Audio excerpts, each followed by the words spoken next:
Halo Sobat Pandawa, balik lagi dengan saya Aditya Ananda di podcast Tanya Dok. Di sini kita akan membahas dan mengupas tuntas terkait dengan topik estetika dan anti-aging, kesehatan gigi dan mulut, dan juga penyakit kulit dan kelamin. Dan kali ini, di episode kali ini, kita akan membahas mengenai kondiloma. Apa itu kondiloma dan seperti apa? Apakah itu penyakit atau bukan? Dan tentunya saya tidak akan sendirian membahas tentang kondiloma, dan saya akan ditemani oleh dokter yang cantik jelita. Itu dia, namanya Dokter Margaret. Ya. Dokter, terima kasih sudah datang lagi di episode yang sekian banyak ini. Dan kita akan bahas mengenai kondiloma nih, Dok. Pasti Sobat Pandawa di luar sana ada yang tahu atau bahkan yang belum tahu, atau mungkin lagi googling dan kebetulan ketemu di podcast Tanya Dok. Sebetulnya kondiloma itu apa, Dok? Jadi kondiloma itu bahasa awamnya kutil kelamin ya. Jadi benjolan bintil kecil yang muncul di daerah kelamin. Awalnya bisa berupa bintil kecil, tapi kalau dibiarin dari obati dia bisa makin besar, bisa bertambah banyak di sekitar daerah kelamin, bisa berupa jengger ayam juga gitu. Oh, jengger ayam. Iya. Berarti kondiloma kalau di awam itu kutil kelamin atau jengger ayam. Betul, masyarakat yang taunya gitu. Dan itu sebetulnya yang menyebabkan seseorang bisa terinfeksi atau terkena kondiloma apa? Jadi yang menyebabkan kondiloma itu adalah virus. Jadi kondiloma merupakan penyakit yang ditularkan lewat kontak seksual yang tidak aman. Seperti itu.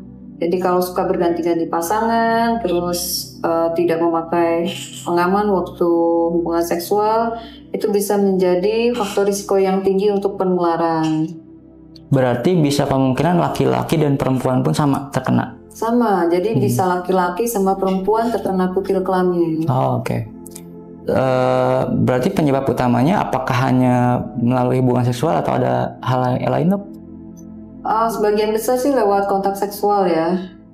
Kemudian bisa juga dari faktor higienis kebersihan yang tidak bersih, suka meminjam pakaian atau handuk orang lain. Itu ngaruh, Dok? Sharing, ya. Oh, jadi jangan suka pakai pinjam handuk gitu, nggak boleh, Dok? Sebaiknya sih jangan. Oh, jangan ya. Karena kan kita nggak tahu orang itu ada penyakit atau enggak. Oh, gitu.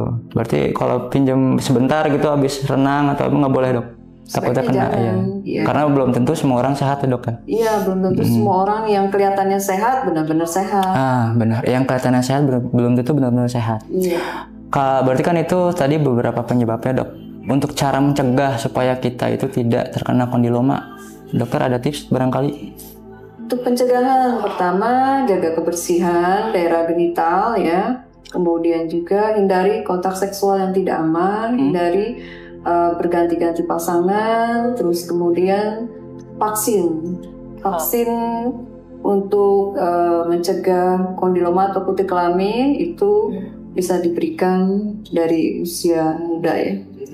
Nah itu kan tadi mencegah ya, Dok ya. Kan katanya ada bilang lebih baik mencegah daripada mengobati. Nah kalau orang yang sudah kadung terkena kondiloma, cara mengobatinya gimana, Dok? Dan kemudian dokter bisa mendiagnosa atau mendiagnosis, oh itu kondiloma atau gimana, Dok? Jadi kalau misalnya ditemukan benjolan atau bintil kecil di daerah kelamin, baik itu kelamin pria atau kelamin wanita, sebaiknya segera berobat ke dokter. Pengobatannya itu untuk menghilangkannya bisa dengan cara surgery, seperti laser surgery, atau bisa juga dengan zat kimia yang iritasi. Tapi itu tidak nyaman ya, karena menimbulkan nyeri di daerah yang diberikan zat kimia tersebut. Jadi lebih baik sih secara mekanik seperti laser atau powder ya. Kemudian selain itu juga perlu pengobatan secara intensif seperti minum obat antivirus untuk mengobati virusnya tentunya, supaya mencegah kedepannya tidak muncul lagi kutil di daerah yang sama atau di daerah kelamin gitu. Dan yang terpenting setia ya, Dok ya. Stay clean juga ya. setia sama satu pasangan, terus juga medical check up untuk memeriksa apakah ada virus human papillomavirus yang menyebabkan kondiloma atau tidak gitu. Dan setia sama satu handuk barangkali dok. Jadi jangan pinjam-pinjam gitu. Ya sama, jangan sharing pakaian atau handuk dengan orang lain. Kalau sharing pengalaman, sharing ilmu boleh ya dok ya. Tapi kalau sharing pakaian dalam, sharing handuk jangan. Jangan itu. Takutnya bisa tertular. Ya. Cukup dok? Atau ada tips lain? Tips lain ya paling bila menemukan gejala benjolan di daerah kelamin, bisa segera berobat ke dokter, terutama ke klinik Pandawa.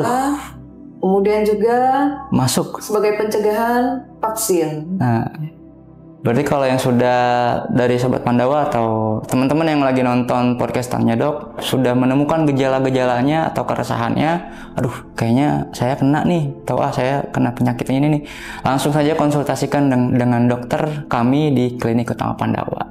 Mungkin cukup ya dok ya? Untuk podcast kali ini, di episode kali ini cukup sekian. Terima kasih dari Sobat Pandawa sudah menyimak episode kali ini. Saya Aditya Ananda dan saya Dr. Margaret. Pamit undur diri. Jangan khawatir, masih banyak episode-episode selanjutnya. Jangan lupa subscribe, like, comment, and share supaya Tanya Dok semakin jaya lagi. Saya Aditya Ananda, pamit. See you.